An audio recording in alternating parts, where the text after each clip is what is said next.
Hey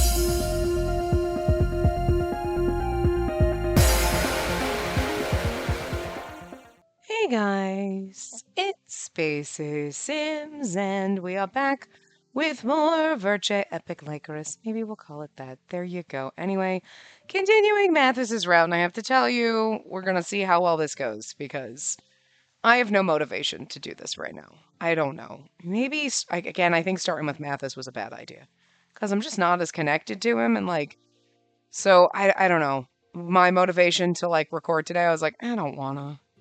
And that's not really a good way to start when you're starting a new game, like a couple hours in to be like, I don't feel like it. You know what I mean? So I don't know.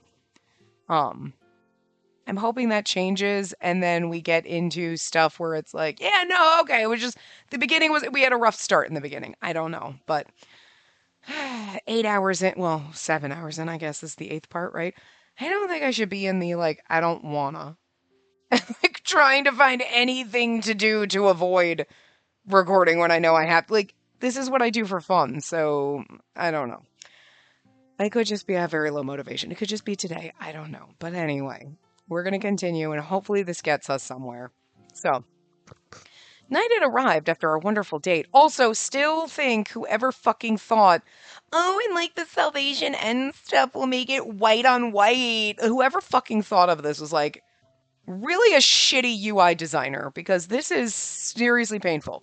I noticed when I was processing the other parts, and I looked at I was like, it's not that bad when I'm on my computer screen looking at it, but just the 5 to 6 feet away on my TV, it's so fucking hard to read and it's not fun. But when when I'm sitting with the computer in my lap and it's the size of my computer, then it's perfectly fine. But like, even my computer screen now on my recording software, I can't even tell that there. It's just a bunch of squiggly lines. It's so bad on that.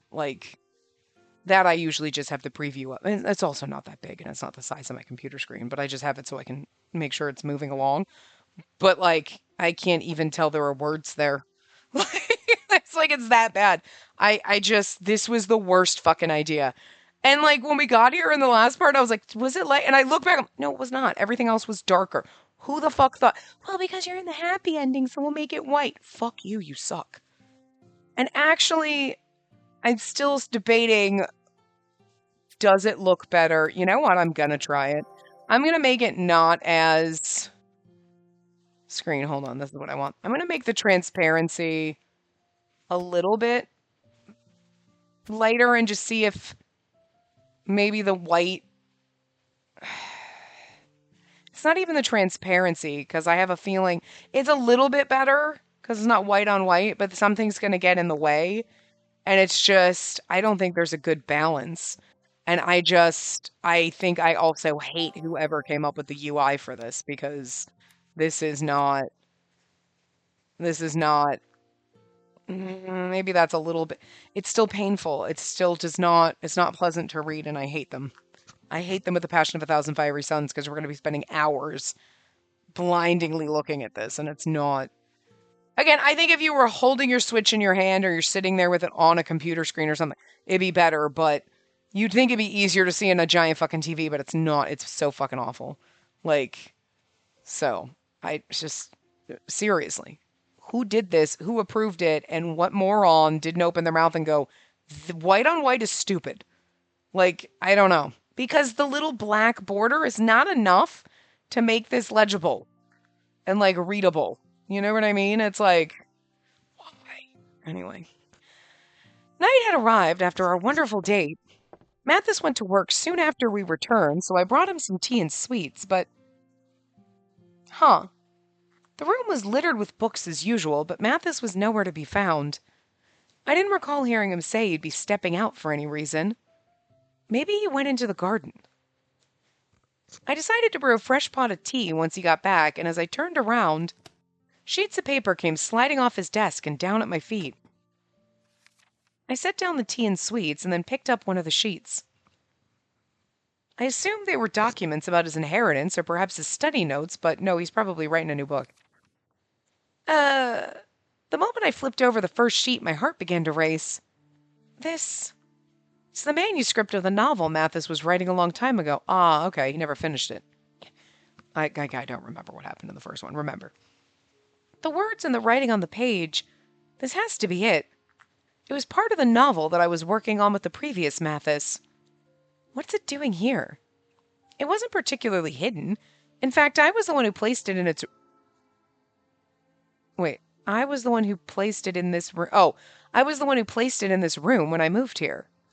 I also told him I'd be leaving the novel on one of the shelves. So it was really Mathis's choice as to whether or not he wanted to read it. Maybe he wants to read it because he wants to understand who, those feelings and those emotions of the prior Mathis. You know what I mean? I told him he probably needed a bit more time before he could read it.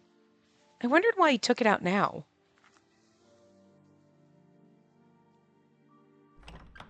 Somewhat concerned, I gathered the manuscript and went outside. I found him looking up at the moon in the night sky. His multicolored reliever eyes took on an even more mysterious kaleidoscope of color as they captured the moon. He must be deep in thought about something. I didn't want to disturb him, so I turned around to go back into the mansion. Spacey. Before he could leave, his mysterious eyes caught hold of me. I'm sorry. I hope I didn't bother you. Not at all. I was just on my way to find you so we could look at the moon together. I breathed a sigh of relief and proceeded to stand next to Mathis. This is the only part is then when there's a person behind it, then it gets harder to read because then you can see too much. But so that's why transparency is hard and difficult, but having it super fucking white would block out any of the weird variations of color, but then it's white on white, and it's it's fucking painful no matter what you do. I'm gonna bitch about this the whole game, because, let me at least, I can change the transparency. Let me change the color of the text box, because, Jesus, changing the font is not even good if I can't make it actually bigger or something to be, legible in this shit. I don't know. Ugh. The breeze shook through the papers I had brought with me. Those are...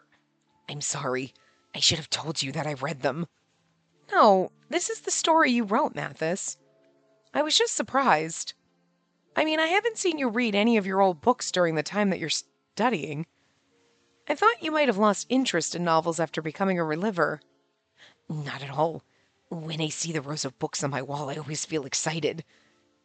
It's just, well, if I start reading, I'm worried I might be tempted to start writing again, just like I did before. You're worried about writing a novel?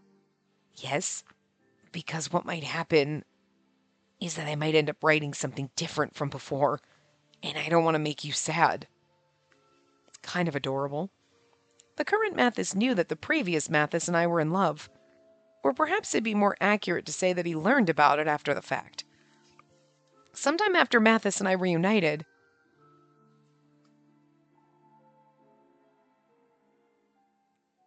I've noticed that when you look at me, it's almost like you're seeing someone else. That someone else must be the old me from before I became a reliever, right? You and Mathis were in love for a very long time. I remember him speaking with such sadness about the fragments of those memories. He then said, I can also tell you love the current me the way I am now. The me I used to be and the me I am now are both Mathis. Rather than feel sad, I feel happy to know that you love me, even though I don't remember the past. Now it's just a matter of me becoming a better man and winning back your heart from the old me. Noticing my hesitation, he told me that I didn't need to forget the past.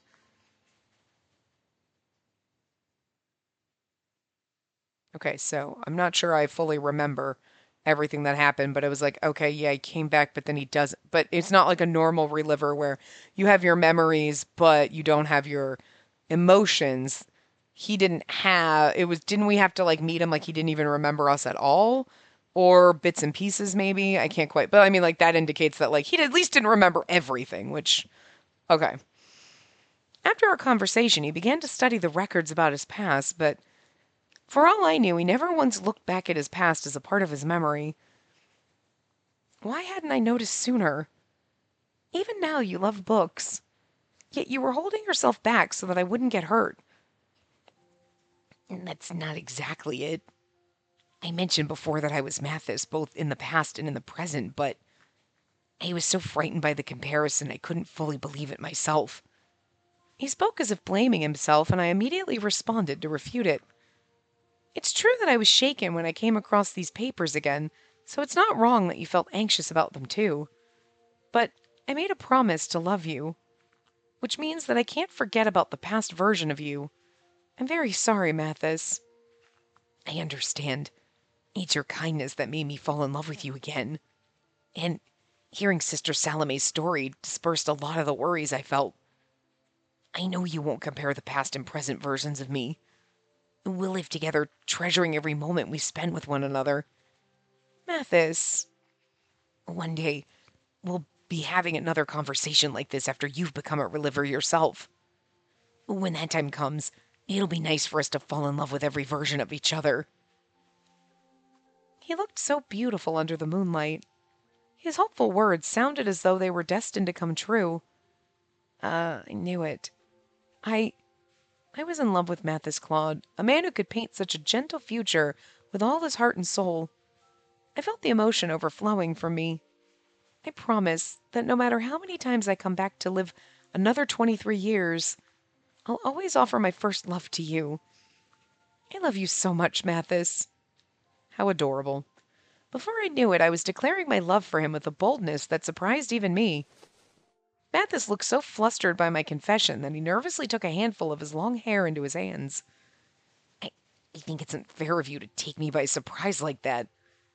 My memory was pounding so hard I thought it was going to burst. He hid his face to hide his embarrassment. I hope we have short scenes like this more often. Only because it gives my eyes like a couple second break. Because it was really, getting to the end, I was like, oh God. I don't think there's a happy medium. I don't know, because that's still a little, oh God, this is so painful. Because that's like too full, but like maybe just a little bit darker. Not quite fully white, but not, okay, maybe that, because then it's not as white, like glaringly white on white, but we'll hide a little bit more. So like when you have, because like when there's the darker backgrounds or the things like this, it's not as bad. But then when you have a person standing there, it's too much variation, like, I don't know, like the backgrounds don't bother me being able to see through them because they're a little bit like, you can see like the trees and stuff in that one little wedge, right? That doesn't like there's like 5 different colors going on in that one little spot, but that doesn't bother me as much as like when he's standing. It could just be because his outfit is like fucking white, and then it's like all sorts of different white on whites, and it's like, oh Jesus, oh, it's like the fucking polar ice caps up in here. Jeez, oh. Now that Mathis was the head of the Claude family, he had a lot of work to do. He reviewed the content of books that had washed ashore, determined whether they could be widely distributed, and translated them. And honestly, I don't particularly love this font, but it is like the slightly biggest one. I like the first font, like the default one. Like that one's pretty. It's nice. Not when you're trying to read it like this. It's like, oh dear God. So it's like you kind of have to have this, but I still wish it were bigger because it's like. But then you wouldn't be able to fit the text on the screen because of how much they put on there. Like, again, I don't know who thought of this, but F. Did you? Seriously? I know Tim and Ronald used to work in the art department. They are the swooshies, the little light swooshies that you see when people are like when we saw when like Mathis was throwing knives at us, or when Hakuoki, when they're like swinging their swords and stuff. Those. They're capable of doing those. Do not let them design the UI. That's different. Don't. Because Tim does not understand the end user. Okay? Because he's just losing words, not being able to translate or type, and so like us trying to read what he's typing up is painful, and then you gotta let him design white on white? What the fuck? Seriously? Jesus. Come on. You could have made it like a little more like a bluish color or something, or a lighter gray instead of the darker, or In this, if you were going to do this, change the text to being like a darker gray or black text on the white, not just, you know what I mean? If you're not willing to change the text color, don't change the background color. Like, you know, I get what they were doing. Like, oh, it's the happy ending, so it's a white text box, so you'll tell the difference. No, all I'm doing is having a brain seizure right now. Like, oh, good Lord. Ugh. I just got my eyes checked too, so it's not my eyes, it's you, God. Oh, Lord. I'm gonna go back, my eye doctor's gonna be like, why are you suddenly blind? Ugh. Because his work affected politics in a way he was often called to Cernival. It wasn't the royal family who summoned him, but boyfriend? Yes. Oh, I love you. You make this horrible text worth it. And of course everybody's wearing fucking white, so that's not helpful. There you are. So, how's the new body? It was cyan. Oh, really? Is it? Is it cyan? Fine. Thanks to you, I'm able to spend every date without any problem. Yeah, see, now with their amount of white color, I mean, he's wearing gray, but like the light colors, it's still painful. Okay, there's no happy medium here. Since Cyan was very busy, Mathis's physical examinations were usually carried out by one of the other researchers. So this was the first time we had seen him since he saved Mathis. It's nice to see you, Cyan. Thank you for helping Mathis after that incident. Forgive me, but is it all right that I'm here with you? Is it all right that I'm here while you two discuss work? That wasn't because of the text. I just can't read. It's no problem. I was planning on sharing information about the case anyway. With that, Cyan pointed to a huge stack of books shoved into the corner of the room. Translate those by next month. Huh? All of them? By next month? It should be easy for a family of bookworms. From now on, I'll be giving orders to the Claude family in the royal stead. Oh, I'm part of the Claude family, right? By default, you can give me orders. I know that's not really how it should work, and I know she's all in love with Mathis, but like, Mathis, you're adorable and everything, and you're a great character, but you're not for me, so like, I'm gonna stay here in Cyan's lap, okay? As Cyan spoke wearily, a question came to mind. Cyan, I thought you said you wouldn't work on anything apart from your research. Why does it feel like it's getting harder to read? Oh, it's gotta be them. It would be a nuisance for those fools to acquire knowledge, only to put it to some absurd use. Cyan sighed as if questioning why we weren't understanding what he meant. The Revelblood family was involved in the incident and provided support to Camille Claude. Okay, so yeah, that answers that. I mean, I think we kind of knew that even in the other endings in the other one, because it was like, I know they supporting, Orty, and did I keep calling him Artie? No, I think I called him Orty. I don't remember. Who,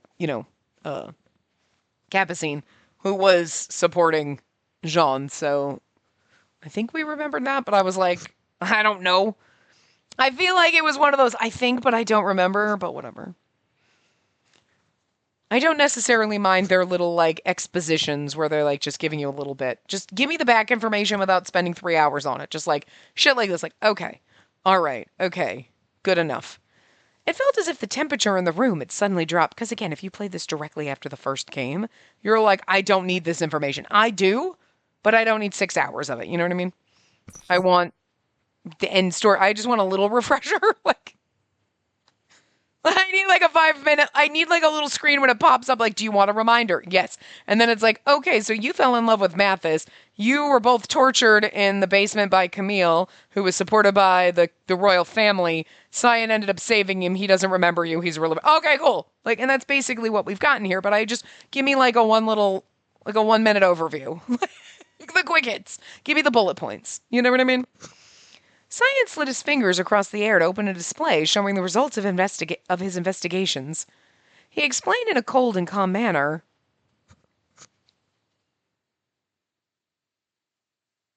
We get to be Cyan now? In Mathis's route? Okay, I'm not complaining. Camille Camille Claude's research on creating false memories so he could revive his lost love. Of course, it would be impossible for an amateur to have the knowledge and research equipment to do so. Camille himself admitted to accepting the help of some scoundrel. Or rather, a supporter. I was going to say Orty, and then I couldn't remember. I was like, what the fuck? Capucine. I'm like, why can't I remember his name, his fake name now? His current name. What? God, guys, brain. And his supporter had connections with the royal family. Camille Claude's dastardly deeds, Boros attacks, the mysterious deaths. The supporter had a hand in all of it, as well as illegal research that was covered up. Yeah, definitely. From the nature of his research, it seemed the supporter shared Camille's goal. Complete resurrection from the dead. Although technically, it would also be Dahut because he's trying, if he's funding and, whatever, the research going through because he wants to bring back his mother, the queen, who again is not really dead,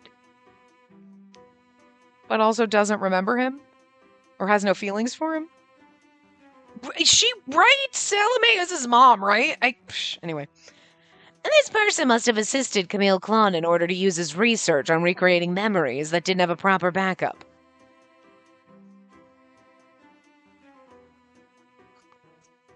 Now we're back to us. Okay.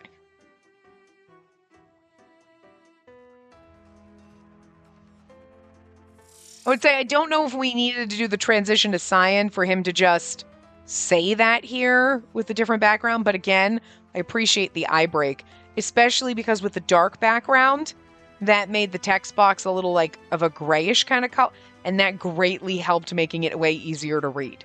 So like, it was like, this is a lot easier to read, and it's because it was the dark background popping through. You know what I mean? So like, it took the white and made it like a... So again, all they have to do instead of glaringly white is just tone it down a little, They don't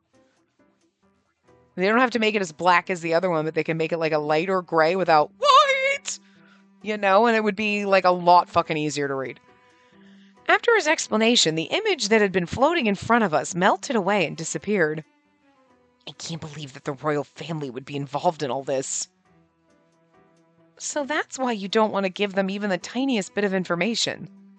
Cyan nodded lazily to confirm what we saw. Do you know who this supporter is and if there are any others who were involved? I have an idea of who it is. To be honest, the loss we'd incur is greater than the benefit of capturing them. Are you thinking Dahut? Now that Camille Claude's crimes have been revealed, no extreme measures will be taken unless resurrecting the dead is involved. Wait. What he meant was... You're gonna leave this supporter alone and not arrest them? Mathis's voice rose in protest. Why? If this supporter didn't encourage Camille like that, he wouldn't have gone mad. He might have even been able to send off Rosalie properly. Mathis. I recall Camille's final moments when he decided to remain by Rosalie's side. I believe that was the real Camille Claude at heart. If, as Mathis said, the supporter had never urged him on, perhaps Camille Claude could have honored his love for Rosalie in a different way. That's of no concern to me. It's far better to keep a leash on the person than to have them run wild. Or do you intend on cornering the royal family and the supporter, thereby instigating a civil war in this country? I don't plan on leaving them free. This other idiot who was persuaded by the supporter will be arrested soon. When that time comes, I need you to help me gather evidence. So that's Capucine. The supporter, and the other idiot being Capucine and the supporter being Dahut. Mathis didn't immediately respond to Cyan's request for help. But in the end, as though suppressing his emotions, although I don't remember if Dahut ever came out and said he was supported, but that he wanted that research. You know what I mean? But I think the other royal family people that were actually in charge or whatever might have been helping fund it because, they wanted to live forever and then they wouldn't have to answer to Cyan, basically. And especially because we saw that one guy when Cyan was like, no more for you, not letting you be a reliver ever again. And they went and did some crazy shit with Capucine. and everything. But you know Dahut's the one that deals with the royal family, so you know, like, he's putting bugs in their ears, so... Can't remember exactly how that all worked out, legit, but Dahut really is the mastermind behind the mastermind. You know. But in the end, as though suppressing his emotions, understood. He responded, not in agreement, but in understanding. In return, once everything's taken care of, I'd like to ask that you fulfill my one wish. Mathis raised his head, looking straight into the eyes of the man called a god. Oh, he can be mine, God. Jesus, I'd worship him. You gonna get on your knees and pray? Hell yeah! I love science so much. Ugh. I ask that you return the Claude family to the same level of power and status as when they worked for the country. Power enough for me to have a say in this country's politics. I never want a tragedy like what happened to Camille and Rosalie to happen again. I want to change Arpachel's future for the better. Aww. You want to change the country's future for the better. Not for your sake. I want to change it for me. Make my life better. I want you to restore my power so I can help make this place better in general. That's noble and wonderful and absolutely not going to happen because that's not how politics works, bitch. No. You get up there, I want you to restore my power so I can make myself rich and everybody else is shit under my shoes and I can kick them while they're down. And make them think they're lucky that I exist and they should worship me. That's more like it. For the majority. Let's be real. Look at you trying to be all noble and giving a fuck about other human beings. We don't do that here. Well, maybe in Arpachel. Although science over there, like, the only reason I help other people is because it's science and I'm having fun at it. But, like, if it wasn't fun anymore, I wouldn't do it. You know what I mean? To be fair. So. But he's so pretty when he does it, so, like, whatever. Can't be mad about it. Arpachel? Yes? The reason Camille lost Rosalie is because of the deeply rooted discrimination in this country. Oh, look at you giving a fuck about other people again. I've always wanted to correct the prejudice and poverty that exists for these groups. You're not going to get anywhere in politics talking like that. Mathis, although, you know, you should, because that should be how people think, not selfishly, but, you know. Again, it's okay to be selfish now and again, you know? But, like, not when it's, I care about me and fuck everyone else, let them burn. There are going to be times, like, where you're not going to be able to, like, you know, rescue all the other witches that are burning with you. But, like, purposefully being like, burn the witches while you're a witch yourself is kind of douchey. But that's where we are right now. That's where we fucking are, so.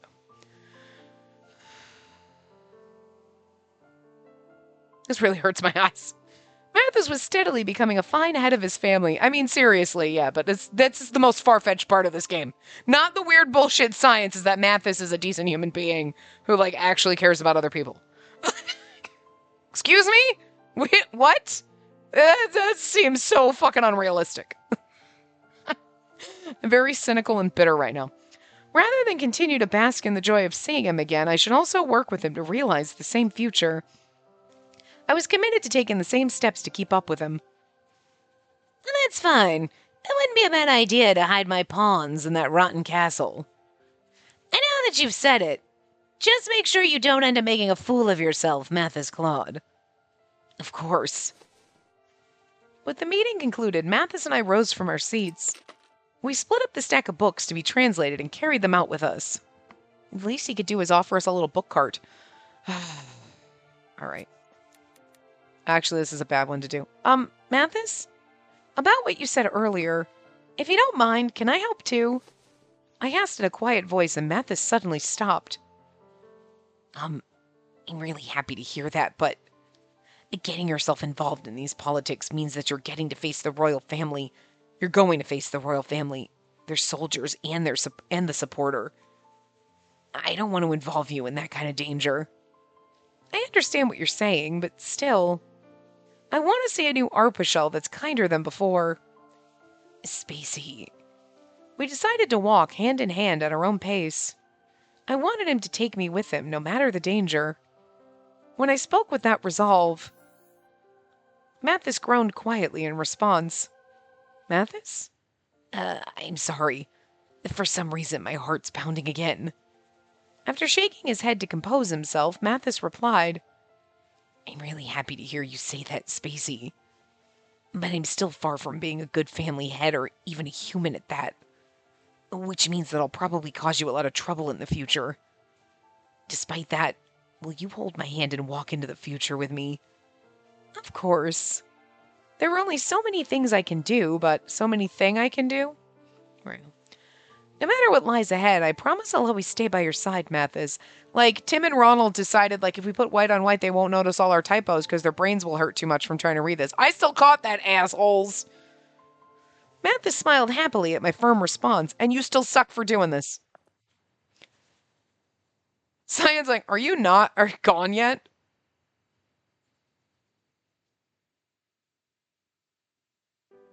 Half a month had passed. While Mathis completed the urgent task assigned to him by Cyan, the initial encounter should probably be a bit more compelling. Mathis had begun writing a new, original novel.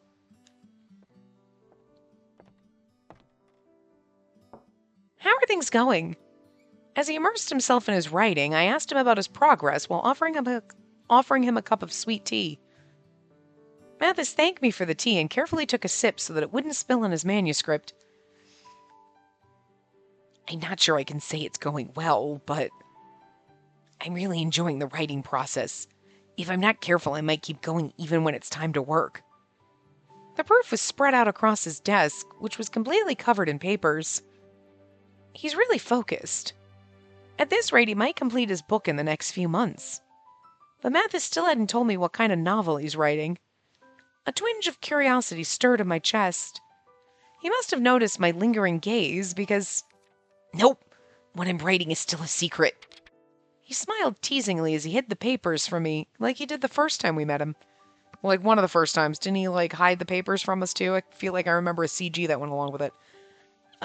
When you say it like that, it makes me even more curious. I'm sorry, but I'd really appreciate it if you could wait a little while longer. This is the first story I've written. I want to make sure it's done right before presenting it to you. No fair. He wasn't giving me another option besides nodding in agreement. Understood. If that's the case, I'm looking forward to the very moment it's completed, Monsieur Claude. Monsieur is really too much. Besides, there are still many aspects of my writing that are lacking. Through Mathis's shy humanity, I thought I could see a sprout of joy. Oh, humility, sorry. Mathis's shy humility. I can't blame that on the white-on-white text. That's just me not being able to read. Sometimes it's literally because it's hard to read this, and other times it's literally just because I'm incompetent. A strong gust of wind suddenly blustered. Black Lycoris petals danced in the air outside the window. What was that? It was called wind, dumbass. Could you imagine? Oh, fuck. Evil Mathis is back. That's strange. I don't recall seeing any Lycoris noirs growing around the mansion. Oh, okay. It's more because of the petals. That's odd. All right.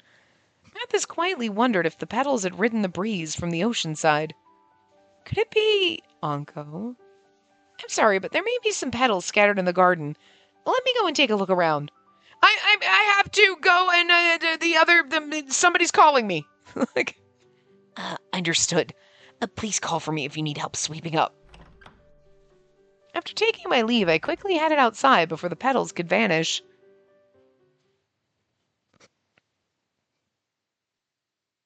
Unco, don't bring drama into my fucking, happy ending, all right? Well, we have two choices, so there's drama coming up. Because I'm sure those are going to be bad endings inside my happy ending. So we got it's not really a happy ending. It's the salvation ending, air quotes around that. It's probably the happiest, question mark, ending in the game for each character. And then you're going to take the happiest, question mark, and then give me bad endings off that? Rude. Again, I can't remember which ones are which, but I really don't think poor Lucas got very good endings either way. They were both fucked up. How the hell? Because wasn't the Salvation ending the one where we were basically like a skeleton? How are we going to continue from that? I'm pretty sure Eve's despair ending was the one where we burst into flames in the flower fields.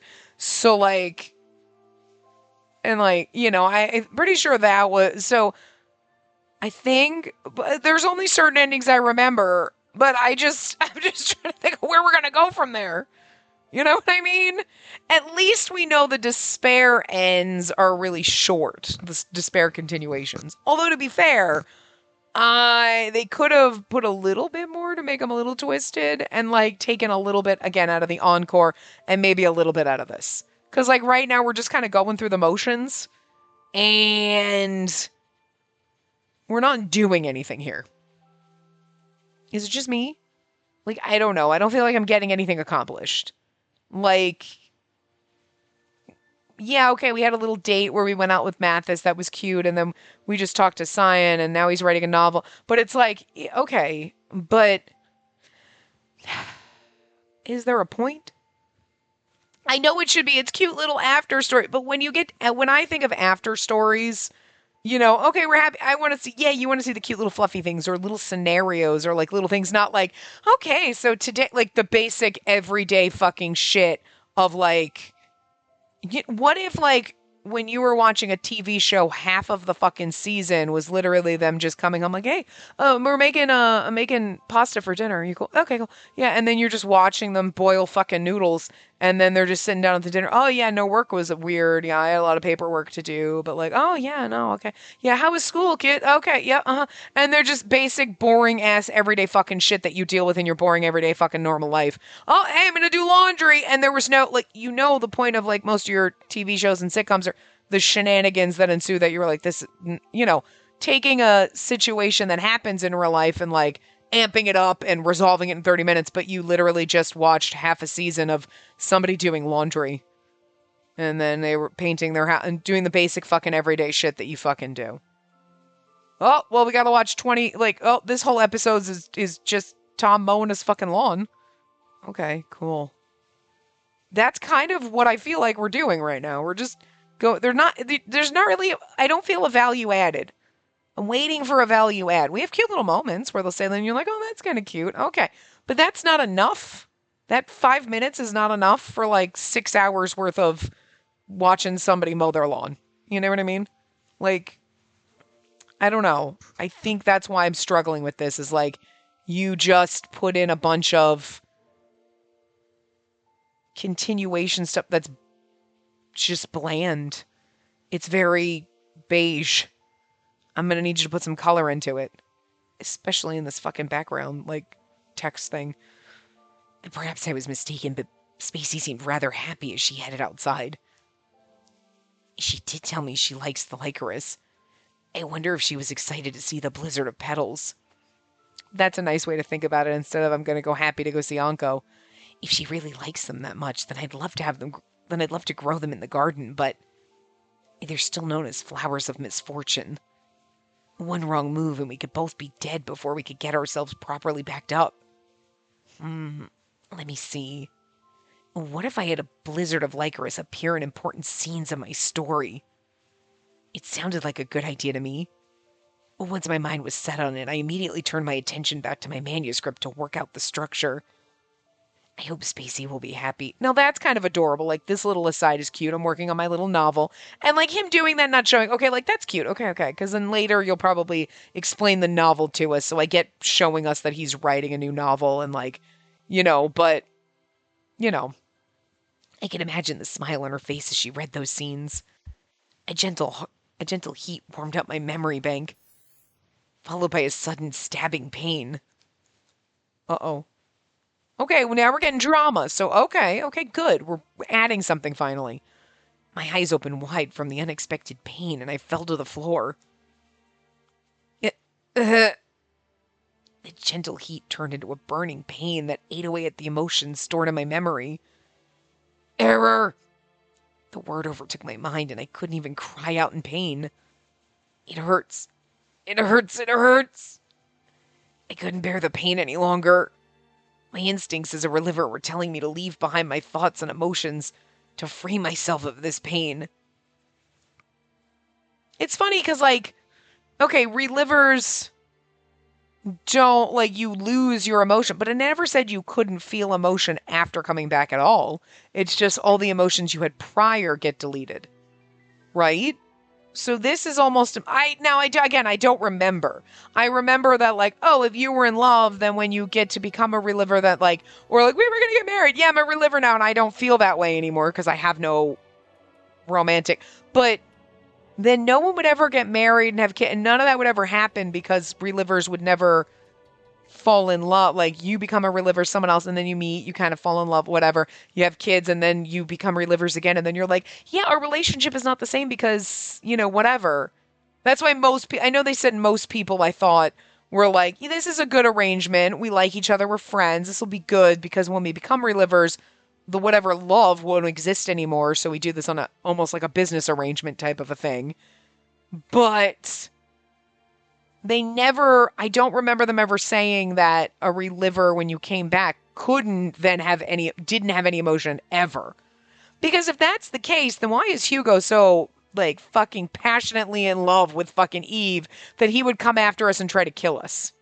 Although, didn't he go a little haywire and whatever because of his intense emotions? Or is it the intensity of emotions kind of break people, maybe? Wait, wasn't that a plot point at one thing that there was when they were clawing their hearts out? But I thought that was from Capucine's experiments. You know what I mean? They're relivers, but they claw their own hearts out because of the pain and everything. And that was a bug. But in an old version, and that's why they didn't do the emotion system or whatever. But Capucine was backing up people and doing that, and that's why they were clawing their own hearts out or whatever because of that fucking and this seems to be what Mathis is suffering from. But if Cyan backed him up, then why the hell is this happening? Huh. Again, my memory's vague. I feel like that was a lot of stuff to remember, but I don't exactly remember the details. If it was like, oh yeah, no, if you have intense emotions currently, even as a reliver, oh, you're going to break. But I thought that was causing a problem. That's why they got rid of that version and whatever. And that's what Capucine was using. But because that was the whole thing in Cyan's route, right? Where they were like, oh, he's to blame for all this. And he was like, whoa, whoa, whoa. No, because relivers were clawing out their own hearts because of this bug that he knew about, but it was one of those, like, they weren't still dishing out those relivers, but, like, Capucine still had that. It's like, this software version A has bugs. Capucine's using that. We moved on to version B where we don't do that so that you don't have these bugs. Or was it that there's still a bug? Because I thought that's why they pinned it on him, even though he had nothing to do with that. Because, you know what I mean? He was like, no, we stopped using that because of said bug. But Capucine was doing it, and then whatever. Because that was the whole point in Cyan's route, right? Huh. But we hadn't gotten to the point of knowing about that and when we did Mathis's. So, but it's interesting. Before I knew it, I followed the impulse.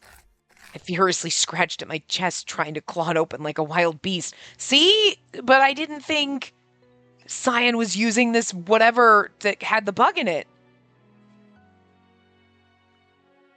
But that could be my misremembering. Like, he knew about it, but I didn't think they were still using that. It was like, nope, we stopped doing that. Again, Capucine was doing it, and that's why they maybe Cyan still was. My clothes were shredded in seconds, and my fingers reached my bare skin. The sharp tips of my nails sank deep into my skin. Thank God I don't have long nails. I'd be like, just take me forever. But the pain was nothing compared to the heat that seemed to light my chest on fire. Hurry! Hurry, hurry, hurry, hurry! The source of the heat lay deep within me. The sounds and the squishing sounds are disgusting, and I'm gonna vomit. I need to remove it. No matter what the cost.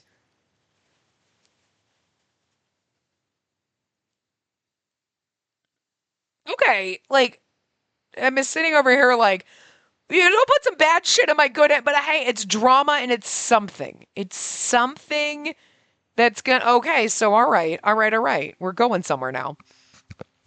After changing into casual clothes, I checked to make sure there was no one else around. By the time she'd changed, Mathis was clawing his heart out. She couldn't hear that? Anyway. Uncle? I clicked before I read that. I quietly opened the front door while calling out the visitor's name. Hello, Princess. I trust you're well. I knew it. Unable to hold back my joy in seeing him again, I beckoned him inside the gate. It's been a while since I last saw you at the Lycoris field. So you've returned from Hades back to our world? Well, a brethren of mine, a former one I should say, was concerned about you. Which is why I came to see if you and Mathis Claude have been faring well these days. The sight of him smiling with his red eyes narrowed hadn't changed at all since we had last seen one another. I'm very happy to see you again. I thought it would never happen. Oh, did you require my assistance? Well, I just wanted to report to you about everything that's happened, and I wanted to introduce you again to Mathis, since he wouldn't be here without you. Since we wouldn't be here without you. If you have some time, would you be able to stay for tea? Oh, what a wonderful invitation. But alas, unfortunately my stay in this world is a short one this time. I am afraid I cannot speak with you for as long as I would like. In fact, I had not planned on speaking with you directly. I simply hoped to see from afar how you were. I see. I'm sorry to hear that, but I know you must be very busy, Unco. Oh, but I tilted my head at a peculiar thought. Why did you let me know that you had arrived here with the Lycoris petals? At my question, the gentle red in his eyes suddenly turned into a fierce red. It's a warning. A warning? You two have been indoors in the mansion, so you may not have noticed. It seems Scion Brothes has been dispatching his men to monitor you two. Probably, maybe because of said bug? In fact, even now, researchers in disguise are monitoring our interaction at this very moment. What? I cut my hand over my mouth to muffle my surprised voice. Why would they do that? I am sorry, but I'm uncertain of his motives myself. What I do know is that Scion Brothes only takes action when it involves his research. And it's because of, I would guess it's dealing with whatever Mathis is going through right now. You know what I mean? I thought that they not eliminated the bug, but they decided they did something different. When that bug happened, they were like, nope, we stopped using that version of the software or whatever. You know what I mean? Like whatever they did so that it would never. Do you need a break? All right, hold on. While we're postulating our thoughts, we'll get the birdies a potty break because you're going to get fidgety. You wouldn't go potties before we came up here. So, you know what I mean? Like, I thought that's what was in his route. And he was like, no, no, no, we don't use that version. But everyone's like, you knew about it. He's like, yeah, I knew about it. That's why we stopped doing it. You know what I mean? But you didn't tell people because you didn't want people to freak the fuck out. You know what I mean? But I'm wondering if he, got all the information, had it, and was like, well, let me test this on Mathis and see what the fuck happened. You know what I mean? Like, was that something that, yes, is absolutely in every reliver, and that's why he's watching Mathis, because he's like, you guys are in love again. All right, let me watch this shit, because... You know what I mean? Instead of warding it away, it's like, let me watch, because this could be interesting. Or purposefully brought Mathis back with that version of the software or whatever, to be like, let's see what happened. You know what I mean? Mathis is basically an experiment. But what's the level? You know what I mean? Is it I tried something different with him, or, yeah, well, I could have warned you this was going to happen, and that's why I'm watching you, because you shouldn't fall in love and nobody should, type of a thing. Because to be fair, I thought even in Eve's route with Hugo, didn't Hugo get kind of crazed like that too? You know? Trying to protect Eve from us in a way and hating on us. I thought, like, me, but now I can't remember how he ended up dead in that route. You know what I mean? Was that, so it is just something that's inside of all relivers and Cyan knew about? Like, I don't know. I can't quite fully remember, you know, exactly how that works, but anyway. Perhaps he's observing you in Mathis Claude because he has determined some value in you as test subjects. Test subjects. If there was anything that could be drawing Cyan's attention, then maybe... I wonder if Cyan's learned about my powers as death. Oh, girl, it's not all about you, seriously. I initially thought the same, but it would not do him much good now. I sealed away your powers during my ritual, so there's no reason for the rumors to continue now. And also that I sealed away your powers. If you could have always done that, why did we have this game? You know what I mean? You're like, what's the point of the game if it was that easy? Whatever. Whatever. Semantics doesn't matter. Shit happened. Blah, blah, blah. We're in the... I don't quite remember that, but it's like, I guess it's not really important. Then why would he have any interest in us now? Nah, it told me before that there was no research value in Mathis as a homunculus anymore either. We spent a few moments in thought, but neither of us could think of a good reason. In any case, I suggest you keep up your guard for the time being. I will do what I can to see what's developing in Cernival. Understood. I'll make sure to share what you said with Mathis, too. What is that? I lowered my head respectfully. You've been helping me since the moment we met, Anko. Come now. I consider it thanks from me for your help in reducing the death toll. Of course, I doubt you need the blessing of the Watchman of Death, as you two are walking on your own. I am simply Anko now. I pray that you two will find true peace. Despite the fact that I went back through time and I did all this shit for you and you went and loved someone else, but like, whatever, bitch!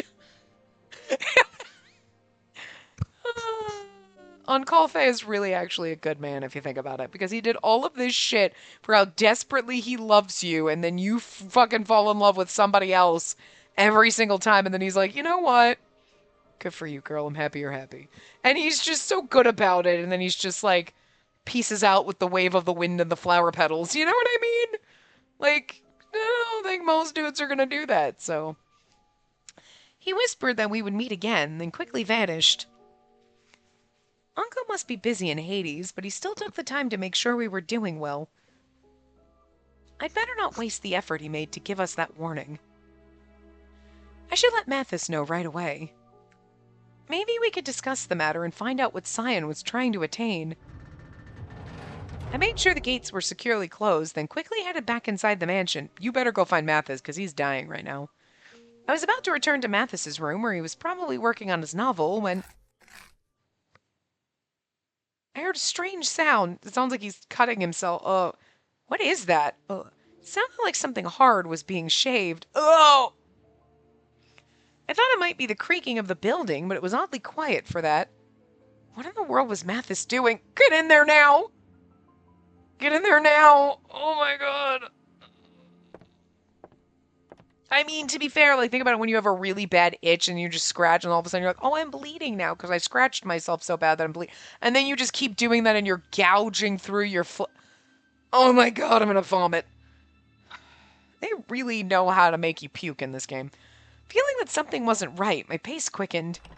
Mathis, what are you... My foot landed on something. Ugh. I looked down to see a page of the manuscript that Mathis had been working so hard on. Okay, it's just paper. Maybe it was carried by the wind that came in through the window. I crouched down to pick up the paper. The words were smudged with something red. See, this is so much easier to read. It's still a little too much, but like, because it's black in the background, see how it, like, they could have done this. Like, take this the way it is right now with the black background, but like even a little bit darker. You know what I mean? With the white text, and it would have been so much better.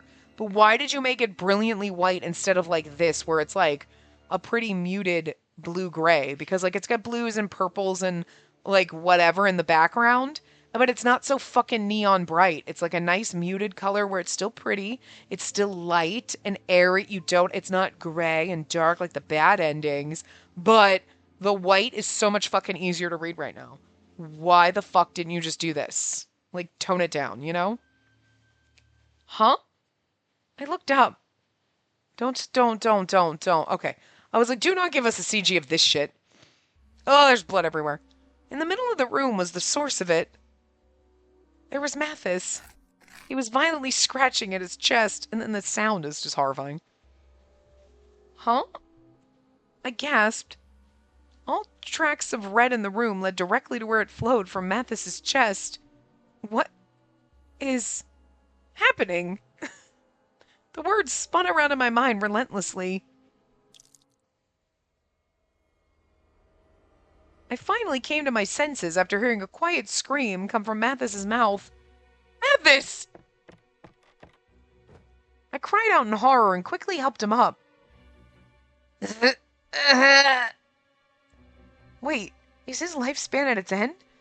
But it hasn't even been a year since he became a reliver. The situation was supporting my suspicions. Mathis was clearly in pain, but something about it was different from the coughing fits I had seen caused by the curse. Yeah, coughing up blood is different than clawing your heart out. I mean, his chest and his fingers were soaked in bright red blood that dripped down onto the floor. It can't be. Mathis wasn't applying pressure to his bleeding chest, but instead, he was doing this to himself? As if to confirm my question. The pain. His multicolored eyes opened wide and... It hurts. It hurts. It hurts. Mathis completely ignored the blood spilling from his flesh and continued to claw at his chest with his fingernails. Now, I mean, we know that in the original game there were people that died like this, but was it something that we had found during Mathis's route? I don't remember. You know what I mean? Please, take it out now. He was trying to gouge out something from deep inside his flesh and bones. Stop! Please stop, Mathis! At this rate, you're gonna kill yourself! I did my best to hold on to his arm in all the chaos, but... It became apparent that he wasn't in his right mind as his body jerked and thrashed. Call Cyan. The sight overlapping with this bizarre scene I had encountered before. The sight overlapped with the bizarre scene I encountered before.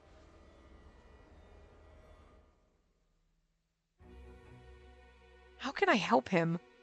I was overwhelmed to the point of tears. Use the transmitter, find someone outside. Oh, that's true, because there's people outside. I would use the transmitter, because that's easier. You don't know who is outside that might be working for Cyan. Like, you know that there's people outside, but, like, you don't know that that lady walking her dog... You know what I mean? You see 10 people outside, you run up freaking out to all of them, and by the time you find someone who might be one of Cyan's people, he's dead. You know what I mean? Alright, well, this is how we kill fucking Mathis. This is how we kill Mathis.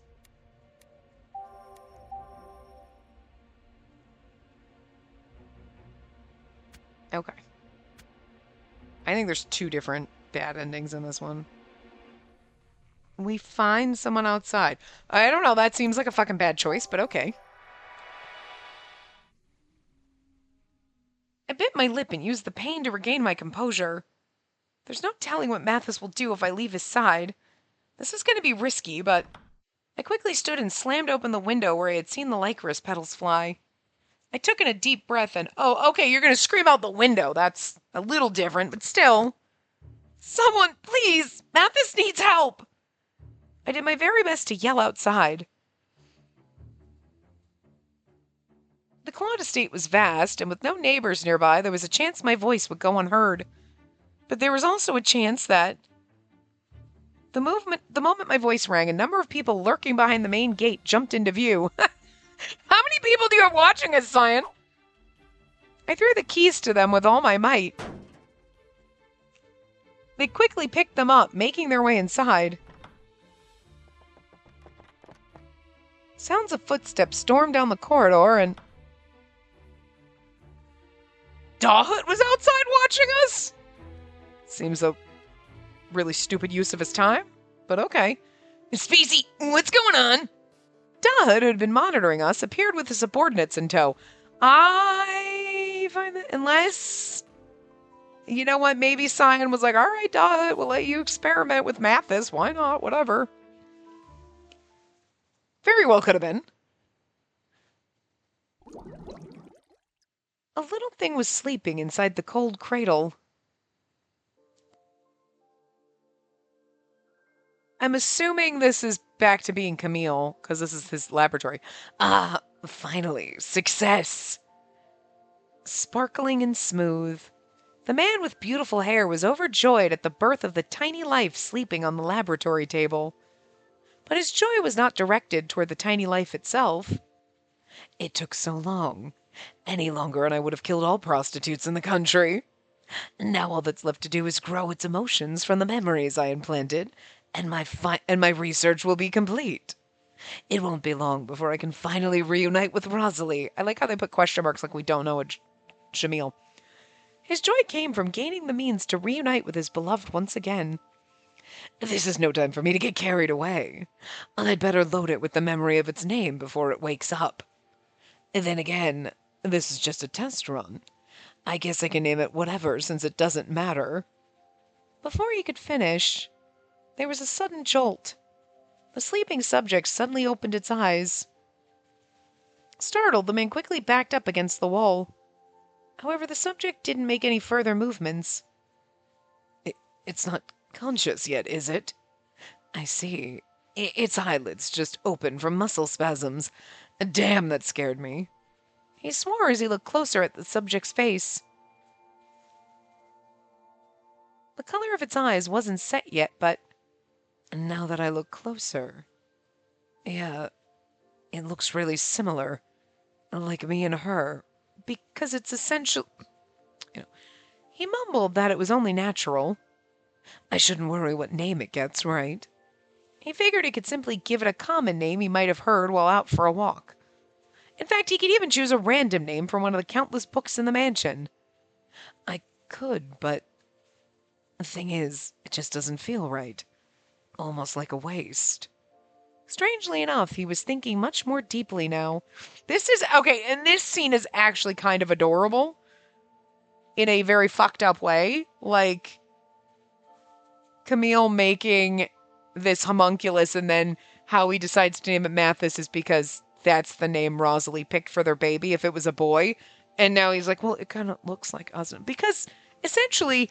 It may have the fetal tissue from a bunch of prostitutes, but it also has the fetal tissue from the woman that you loved, which is your fucking child. So, essentially, you pretended it was your brother, but hi, we've said this since the first game. It's kind of like your son, not just because you created him, but also you used the fetal tissue that was in Rosalie, which was your baby, to make this thing. So, like, technically, genetically, also your child. And, you'd want it to look like... Well, you wouldn't really want it to look like you because then,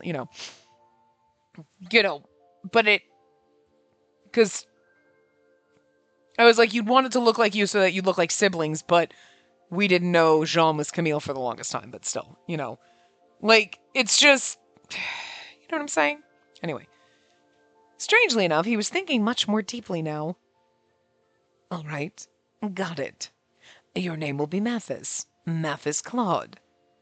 There was no deep meaning to it. It was merely a name he thought of for lack of a better one, but yeah, bullshit. I'm gonna lend you this special name that she thought of herself. Listen carefully now. Make sure you give me an equally great gift in exchange for this name. Now then, I'm looking forward to working with you, Master Mathis. To this being, yet to be awakened, he gave the gift of a name. Made his own little Frankenstein. How adorable. A single drop.